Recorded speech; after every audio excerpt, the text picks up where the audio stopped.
Bonjour à tous, c'est Bilboquet, c'est moi. Et bienvenue dans le premier épisode de hors-série HS, qui est en fait tout simplement moi qui parle face à une caméra avec un micro. Voilà, globalement ça va être ça, il y aura du montage, forcément, mais ça va être plus sérieux quoi.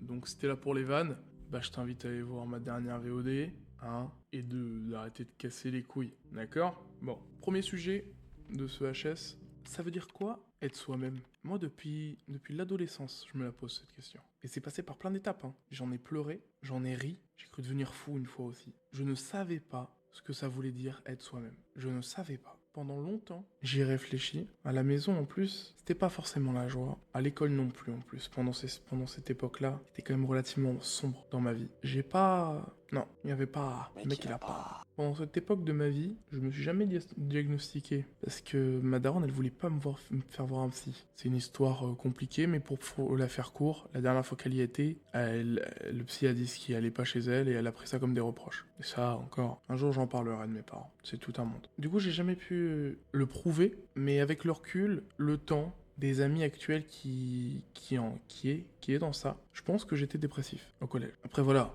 ça reste ma parole contre rien, ça va prendre comme ça. Mais pendant cette période-là, j'ai beaucoup réfléchi sur le sens de la vie, sur ce qu'est-ce qu'un dieu, sur l'existence, le stoïcisme. J'ai regardé Vinland Saga. Cette œuvre m'a énormément inspiré pour le reste de ma vie, je pense qu'elle m'inspirera. Et il y avait cette question. Être soi-même. Qu'est-ce que ça veut dire? Et un jour, j'ai vu un truc passer, un TikTok, je suppose, ou une connerie, enfin bref, qui disait enlève tes rêves, tes objectifs, sur dans quoi t'es doué, ce que t'aimes, tes passions, enlève tout de toi. Qu'est-ce qui reste? Et il expliquait que il restait toi. Alors moi, j'ai 15 ans. Je regarde la vidéo, je suis en mode mais qu'est-ce qu'il me raconte, ce fils de pute? On est d'accord là-dessus. Je l'ai médité, mais non, j'arrivais pas à trouver un sens à ce qu'il dit. Je comprenais pas. Je me disais, mais si on enlève tout de moi, pourquoi il reste moi à la fin? Pourquoi? Pour les gens qui me regardent, peut-être que c'est un raisonnement simple, peut-être que vous avez déjà la réponse. Mais moi j'ai mis du temps à la trouver. Et c'est là que j'ai compris. Prenons un exemple simple. Un homme s'appelle Timothée. Timothée, il a des amis. Timothée, il a une famille. Timothée, il est heureux. Du moins, il est en paix. Timothée a passé son permis et Timothée va peut-être bientôt trouver du boulot. Et en plus, ces derniers temps, il parle bien avec une fille et il est hyper heureux. Bref, Timothée, c'est un gars simple qui mène une vie qui peut être considérée comme complète. Si Timothée, on l'isole et qu'on lui enlève sa voiture, son entretien pour le job qu'il allait avoir, sa famille, ses amis, ses rêves, ses espoirs, qui y reste? Il reste Timothée. Tu n'es pas régi par tes actions. C'est ça que ça veut dire. Les actions, ça c'est niveau 1+2 bien sûr, c'est niveau CPCE1 ce que je veux dire là. Les actions c'est ce que tu produis, c'est quelque chose que tu fais, mais c'est détaché de toi. Juste tu le crées, c'est pas vraiment toi.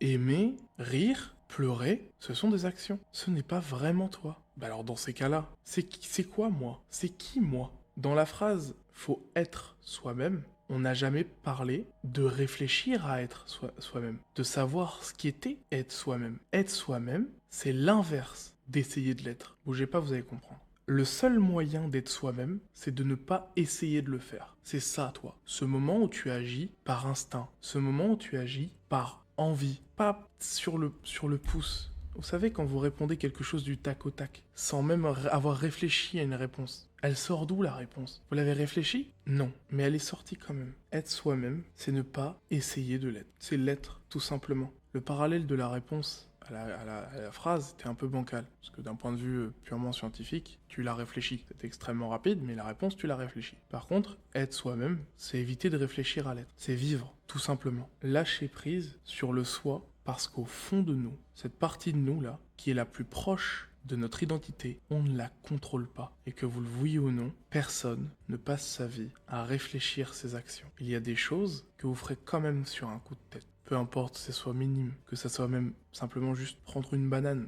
parce que la corbeille était à côté et que vous avez même pas réfléchi et pesé le pour et le contre. Vous l'avez fait tout simplement. Personne ne réfléchit à toutes les actions qu'il en gère. Et au moment où tu réfléchis pas, le moment où tu n'essayes pas de faire une action par tes propres choix, c'est le moment où tu es le plus toi-même. Ça peut paraître étrange, mais c'est le raisonnement de ma pensée. Quand tu réfléchis à une action, tu n'es pas réellement toi-même, tu es l'image de tes actions qui te représentent. Une espèce de faux clone de toi, qui est parfois peut-être à deux gouttes d'eau la même chose, mais il y a quand même une différence. Le meilleur moyen d'être soi-même, c'est de ne pas essayer de l'être. C'est la fin de ce premier épisode, j'espère qu'il vous aura plu. Voilà, j'ai juste parlé face à la caméra pendant 12 minutes là de rush, qui va être sûrement coupé en 5 minutes. À la fin, il y a beaucoup de moments de blanc. Vous me dites ce que vous en pensez aux commentaires, voilà, si ça vous plaît, si j'en fais d'autres, sur la question, être soi-même aussi, c'est important, parce que c'était que mon avis, bien sûr, personnel. Et que Dieu vous protège. Abonnez-vous.